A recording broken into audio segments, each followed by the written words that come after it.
तो welcome dear students, एक और वीडियो में आपका बहुत बहुत स्वागत है। वीडियो यदि आपको अच्छा लगे तो एक लाइक जरूर कीजिएगा।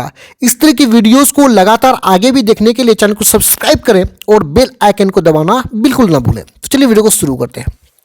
देखिए प्रश्न है, बाल गोविंद भगत गिरहस्थ थे, फिर भी उन्हें साधु क्यों कहा जाता था? बात को समझिए। क्वेश्चन क्या कह रहा है कि ये जो बाल गोविंद भगत था, एक बूढ़ा आदमी था, ये गिरहस्थ थे। गिरहस्थ होने के बावजूद भी इन्हें साधु कहा जाता था। मतलब था गिरहस्थ, और साधु क्यों कहा जाता था, इसी को हमें उत्तर में बताना है। सबसे पहले दोनों शब्द का ना अर्थ को बताते हैं, गिरहस्थ क्या होता है और साधु क्या होता है। देखिए, गिरहस्थ मतलब जो घर को चलाता है, जिसका परिवार हो, पत्नी हो, बेटा हो, बेटी हो, तो घर को चलाने वाले को, जिसका बेटा बेटी हो, परिवार हो, पत्नी हो, उसको हम गिरहस्थ बोलेंगे। ठीक है। और साधु हम उसको बोलेंगे जिसका परिवार ना हो, तब जब में अपना जिंदगी गुजारता हो, उसी को हम लोग साधु बोलते हैं। तो बाल गोविंद भगत गिरहस्थ थे, इनका परिवार था, लेकिन फिर भी इसे साधु क्यों कहा जाता था उसको देखिए। साधु है ना, साधु बहुत सीधा आदमी होता है, काफ़ी साधारण जीवन व्यतीत करता है बिना परिवार का। आगे देखिए उत्तर में, देखिए उत्तर में, बाल गोविंद भगत बेटा पतहू वाले गिरहस्थ थे। यानी गिरहस्थ अगर होंगे तो उनका परिवार होगा। बाल गोविंद भगत का जो पत्नी है वो पहले ही मर चुकी है, अब उसका बेटा और पतहू, पतहू का मतलब बहू, बेटा और बहू है, तो वो गिरहस्थ थे।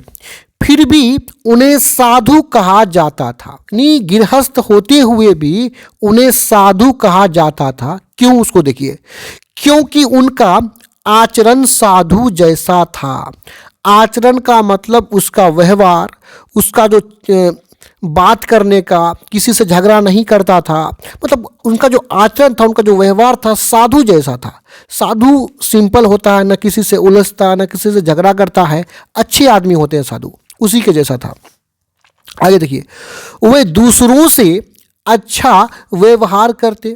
वह जब भी, यानी बाल गोविंद भगत जब भी किसी दूसरे आदमी से मिलता तो अच्छा व्यवहार करता था, उनके साथ अच्छा सलूक करता था। दो टुक बात करने में जरा भी संकोच नहीं करते। दो टुक बात का मतलब ये हुआ कि बाल गोविंद भगत के मन में जो भी बात होता था वह उस व्यक्ति के सामने कह देता था। किसी आदमी के पीछे किसी का ना निंदा या शिकायत नहीं करता था, जो भी कहना था उसके सामने दो टुक कह देता था। आगे देखिए,